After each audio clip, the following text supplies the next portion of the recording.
Bonjour à tous amis dégustateurs. Allez, je prends un temps record pour vous commenter quand même quelques vins, mais très vite parce que j'ai plein de choses à faire. Alors, premier vin dégusté ce week-end, très beau, le Meursault Vieille Vigne 2015 de Buisson-Charles, de Patrick, Louis, Kate. Que vous dire si ce n'est que moi, c'est le Meursault exactement comme j'aime.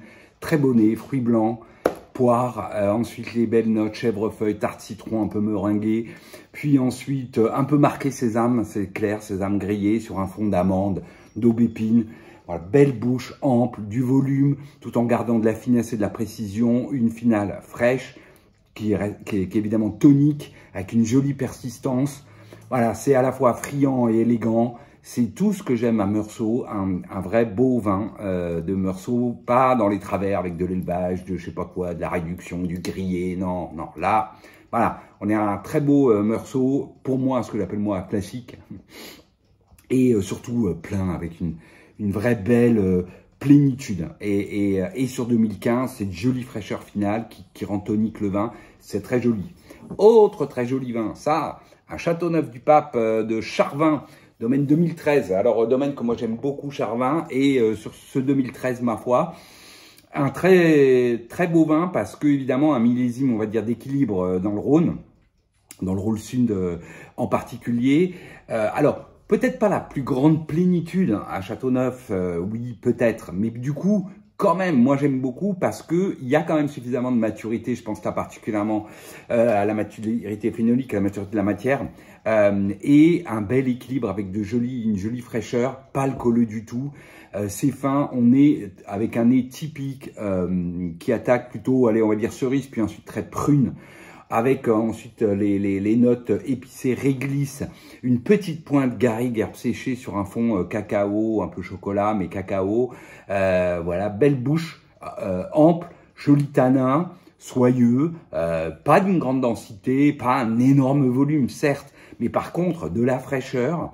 Donc la bouche, elle est droite, elle est tout en équilibre, belle finale, fraîche, jolie persistance.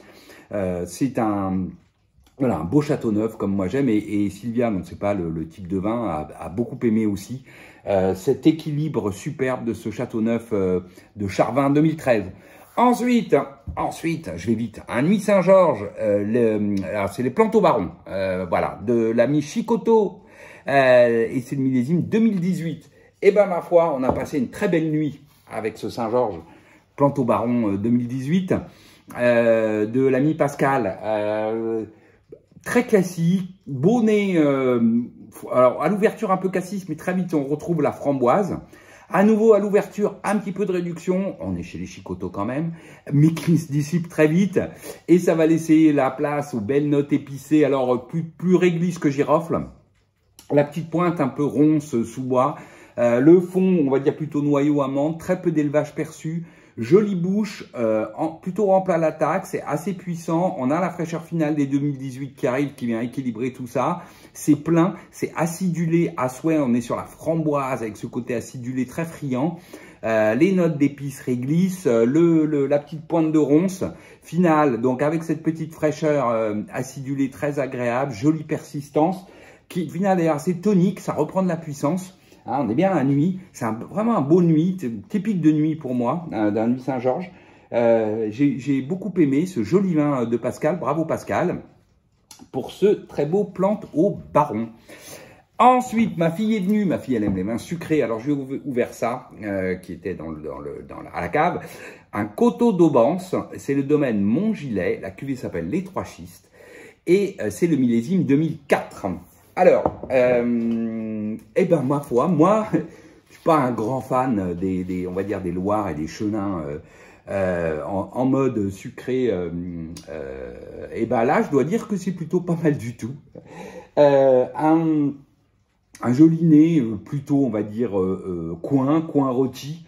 Ensuite, on a les notes un peu agrumes confits, avec un petit peu d'amertume de quinquina, mais plutôt orange d'ailleurs.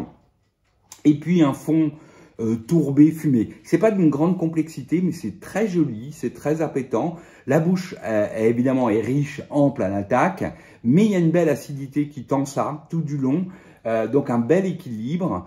Une finale aller, même s'il y a de la fraîcheur, voilà, c'est pas d'une grande finesse, mais par contre il y a de la fraîcheur, c'est équilibré et aromatiquement c'est évidemment joli avec ce côté de coin rôti, d'agrumes et ce fond un peu tourbé, fumé, très agréable. Ensuite, regarde, on va ouvrir pas mal de bouteilles ce week-end. Ensuite, les deux dernières bouteilles, Cambon la Pelouse 2016, donc au Médoc 2016. Bon, que vous dire, à part que 2016, moi, me confirme que c'est quand même un très très grand millésime à Bordeaux. Ce Haut Médoc est absolument superbe.